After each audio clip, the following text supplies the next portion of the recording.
So, before the new Deltarune chapters released, I had the thought of doing a video for a crack theory. What if Susie is actually half human, half monster?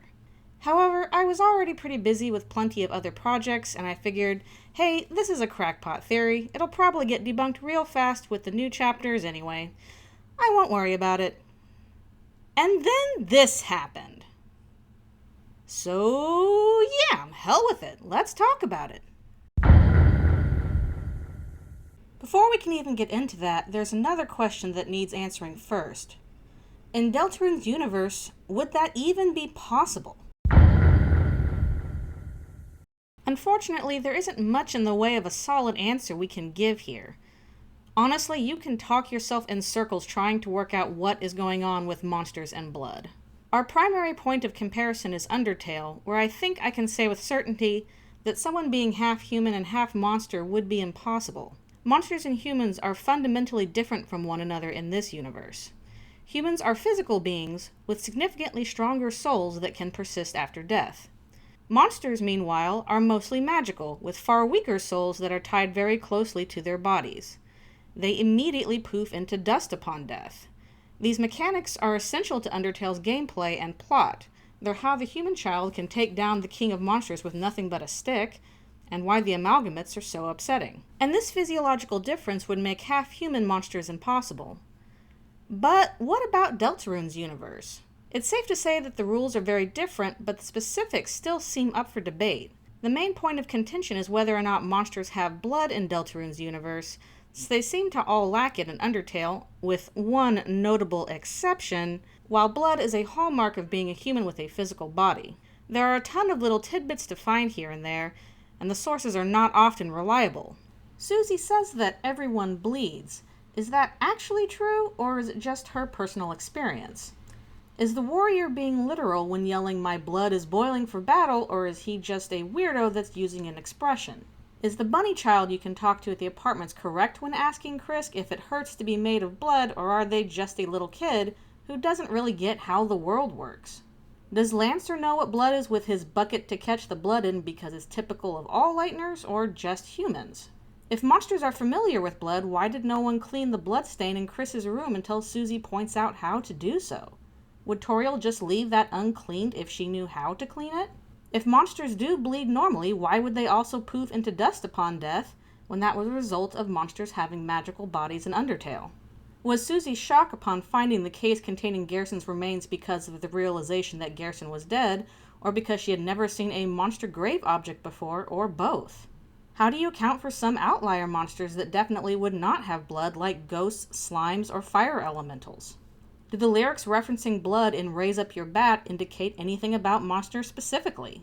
Is the Monsters for Humans in Your Area pop-up ad that Chris can get indicative of an actual ad, or just a gag like the Darkness for Lightners ad is for Ralsei? Is there any substantial difference between human and monster souls at all in Deltarune the way there is in Undertale? So far, there's no indication that that's the case. Like I said, you can talk yourself in circles with these bits of info. But the way I see it, in regards to Susie bleeding, you can boil it down to two options. One, it is typical for monsters to bleed in Deltarune, and Susie is not special in that regard. Two, it is not typical for monsters to bleed in Deltarune, and Susie is an outlier. But, here's the kicker, either option you pick, I think I can come to an important conclusion. One, monsters are physical beings in Deltarune, not magical. Two, the gap between monsters and humans in Deltarune is much, much smaller than it is in Undertale. Monsters and humans are ultimately just different kinds of people. And three, based on this, someone being both half human and half monster is theoretically possible. Much of the confusion about monster biology stems from Susie herself, or rather, from her perspective based on her experiences. She's the one who probably brings up blood the most, how she thinks it's pretty cool, how she expects it to be the norm, and even how she knows how to clean up bloodstains. This is something that she has experience with. But aside from that, Susie's relationship with her own monsterhood seems, well, fraught. In some ways it mirrors Chris's dislike of their own humanity, although not to as violent a degree as Chris. There's a couple of places that this comes up. In the very first block-pushing puzzle in Chapter 1, There's a little extra dialogue where you can get with Rousey and Susie, in which Susie describes dressing up as a box for Halloween. When pressed on it, she says, "Well, it's not like I could dress up as a goddamn monster." And honestly, even as a joke, this is a bit of an odd response. Dressing up as a monster for Halloween is something typical for humans. If Susie is just a monster, why would dressing up as one in a costume even cross her mind? Monsters are just different kinds of people in this universe, after all. Later in Chapter 1, during the fight with Spade King, he taunts Susie with this line, "Show my son the monster you really are." She pauses for a minute before responding with, "Alright, you want to see what I can do?" To me, this is another odd exchange. Again, in this universe, monsters aren't really monstrous the way we would view them in most media. Why would King describe being a monster as if it were a negative thing? And more importantly, why would Susie take it that way? Susie seems to be holding on to this idea that what makes her scary are the aspects of her that are most monstrous. When the other kids in the class describe being afraid of Susie's bullying, they're afraid that she'll beat them up like a normal school bully. This definitely seems to be how Snowy and Monster Kid believe she operates anyway. But when Susie is really serious about scaring someone, she uses one of her more monsterish qualities, her teeth. Her go-to threat is suggesting that she'll bite someone, and she threatens Chris with it multiple times, both seriously and as a joke. She's far from the only monster in town with monster qualities such as sharp teeth, claws, hooves, or horns, things that might harm a normal human. But she's the only one that seems to treat these features as potentially dangerous, especially towards Chris. There's also the matter of one of Noelle's subjects of interest, Susie's tail. She seems deeply embarrassed about it, and it's not clear why. She hides it whenever possible, even though there should be no need to in a town full of monsters. Plenty of monsters have tails, so just having one at all shouldn't bother her. If she's anxious about the fact that it's a small tail, why does she believe that it should be bigger? Is there perhaps something in her lineage that left her with a smaller than normal tail? While Susie does reveal a bit more about her backstory in chapters 3 and 4, there are still some frustrating details that she omits, such as what kinds of communities she lived in before, who her parents are, and who she's living with currently in hometown. What she does describe is that she moved around a lot, and that no one's ever really treated her with kindness. I was always the scary girl, the bad kid. The only times anyone would ever get close to me were as a joke. They told me I wasn't allowed to play it. It's clear from what Susie describes of her past is that she was not initially a bully that drove people away from her. Rather, it's that everyone else was deeply unkind and dismissive of her, and this loneliness led to her lashing out in anger. Get told you're a bad person often enough, and you start to believe it and act on it. The question is, what about Susie would make others so unwilling to give her a fair shake in the first place? All of these little tidbits about Susie, in addition to the now clear fact that she's capable of bleeding, paint a picture of a teenager who has a foot in two cultures, but doesn't really feel like they belong to either one. Someone who understands one half of who she is fairly well, but doesn't really like or trust the other half. Someone who's been treated badly by others for no reason aside from what she appears to be. It really does feel to me like the reason behind all of her experiences with both humans and monsters is because she is half human, half monster. But I understand that that might not be convincing enough. Maybe she was just raised in an entirely human community and got a completely inverse experience from Chris. Maybe monsters just have blood in this universe, and that's no indication of Susie being half human. But here's where the real curveball comes in. Yep, it's time to get really wild and speculative.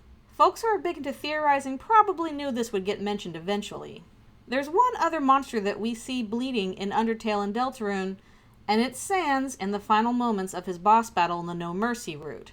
Sans in Undertale being originally from the Deltarune universe is a theory that's been around for a while, and personally, it's one that I put a lot of stock into, enough that I feel confident to apply it to this theory. I won't go into all of the details for this now, as there's plenty of other posts and videos out there that do it better justice. But I will say that I think this trans-dimensional aspect applies to both Sans and Papyrus. In Undertale, QC does mention that both Sans and Papyrus suddenly showed up in Snowdin. And in the summer 2023 newsletter, during another Papyrus Q&A, one question asks where Sans and Papyrus were originally from before coming to Snowdin. Papyrus starts to answer somewhere with green grass before suddenly being cut off by Sans. Going off the assumption that both Sans and Papyrus traveled from Deltarune's universe to Undertale's, some new questions arise. 1, if they're the same person, why keep Papyrus's appearance in Deltarune hidden from us for so long? 2, why does Sans bleed in Undertale but Papyrus doesn't? And 3, in Undertale, why does Sans know what a human looks like, but Papyrus doesn't? I'm going to propose probably my wildest take in this video yet. In Deltarune, Sans and Papyrus are brothers, yes, but they have one human parent and one monster parent. Sans takes after the monster one, while Papyrus looks like the human one. There's been a lot of speculation regarding Papyrus and Deltarune and why we haven't seen him at all. Before, I suspect that a lot of that speculation poured into the idea of Papyrus as the knight, but we now know that's pretty much debunked. A running theme in Deltarune has been Chris's conflict with us, the player. There are some things that Chris agrees with us on, some things they'll protest about, and some things where they'll actively fight us over. For the most part, meeting new people and talking to them is nothing that we as the player get a lot of pushback on, even when it makes Chris uncomfortable. But we also know that Chris has a great deal of baggage regarding being a human and seems to strongly dislike reminders of their own humanity. Papyrus is a character that I would venture to say most in the fandom are desperate to see at this point. We've been asking what's going on with him forever. So imagine the Chris and player conflict that could ignite if, after all of these years and all these chapters, the teasing finally ends, and we get to see Papyrus in person, and it's another human. Someone that Chris would want absolutely nothing to do with. How would that clash between what the player wants and what Chris wants get reconciled? Of course, then the question arises, well, if Papyrus looks human in Deltarune, why is he then obviously a skeleton monster in Undertale? And well, there's a couple of Papyrus lines from Undertale that I've been giving a second look. Papyrus dabs MTT brand Bishy cream behind his ear. Papyrus realizes that he doesn't have ears. I'd like to drive down a long highway, wind in my hair, sun on my skin. Now, the Occam's razor explanation for these lines are that they are just jokes. Jokey jokes for us, the player. Silly Papyrus, you're a skeleton. You don't have skin and hair. But now, I can't help wondering, is Papyrus in on the joke? Why would the jokes even occur to Papyrus if he has no experience with humans and what they look like? It's almost like he says and does these things just out of reflex. There's also this joke from the summer 2023 newsletter interviewing Papyrus, which is probably also just for fun, but is an interesting response nonetheless. Papyrus has a lot of naivety about things and doesn't seem to pick up on social cues very well, but he's also not stupid. However, when it comes to humans, there does seem to be this huge gap in his knowledge, one that Sans doesn't share but also doesn't seem interested in correcting. It makes sense for most monsters in Undertale to not recognize a human, since they likely haven't seen one before. But if Papyrus is also from Deltarune, his knowledge of humans should be the same as Sans's. Is there perhaps something that he's experienced that removed that knowledge, maybe even for his own sake? We know that the universe rules between Undertale and Deltarune are different. So what would happen if you entered a new universe where your very existence breaks the rules? This is getting into perhaps the most out there speculation thus far, but hey, this is still a crack theory. But I wonder if perhaps when Sans brought them both to Undertale's universe, Papyrus had to undergo a drastic change from half-human to fully a monster in order to even enter that universe. Maybe the machine was part of what did it, or maybe Sans had a hand in it to ensure that his brother was able to stay with him in Undertale. Or maybe the universe itself initiated this change. Maybe Papyrus couldn't exist in Undertale with Sans without first being patched. But if Papyrus did suddenly get an unexpected transition from human to monster, that seems like the kind of traumatic experience that could, say, create a pervasive amnesia around humans and what they're actually like. Something that might leave lingering scars, like offhandedly assuming you had ears and hair. Something that would make it difficult for Papyrus to fit in and make friends with other monsters when he's otherwise an ostensibly kind and cheerful guy, if a little self-centered. Something that Sans would absolutely not talk about in order to protect Papyrus. Heck, imagine Sans in this scenario. He's brought his brother to this universe to escape some great calamity, only to not just wind up in a situation just as dire, but to have his brother permanently altered as a result. And there's nothing he can do to correct it. The machine can't be fixed after all. No wonder he keeps Papyrus in the dark about humans until there's one right in front of them and the subject can no longer be avoided. No wonder he continuously hypes up Papyrus's good qualities and insists that others need to treat him kindly. No wonder he refuses to act until the last possible moment in the no mercy route, when trying to act preemptively last time has produced these results. No wonder a human child showing up in front of him one day is so hilarious. And anyway, isn't it such an interesting thing that Undertale has a joke about humans descending from skeletons, and then Deltarune has a parallel joke about skeletons coming from humans? Now, you may be looking at all of this crackpot speculation and wondering, well, what's the point of all this? What would Susie and potentially the Skelebros being half-human even add to Deltarune's story beyond just being a very weird bit of world building? Well, I can think of a couple places where this could be relevant, some small and some big. After we see Susie defy Carol's demands in Chapter 4 and declare that she'll be taking Noelle to the festival, it's hard to imagine that Carol won't retaliate in some form. Trying to ground her own daughter is likely to just get Chris and Susie to break her out, creating stronger bonds between them. And the police aren't available to bust Susie for delinquency at the moment. Even Toriel seems to be heavily in Susie's corner.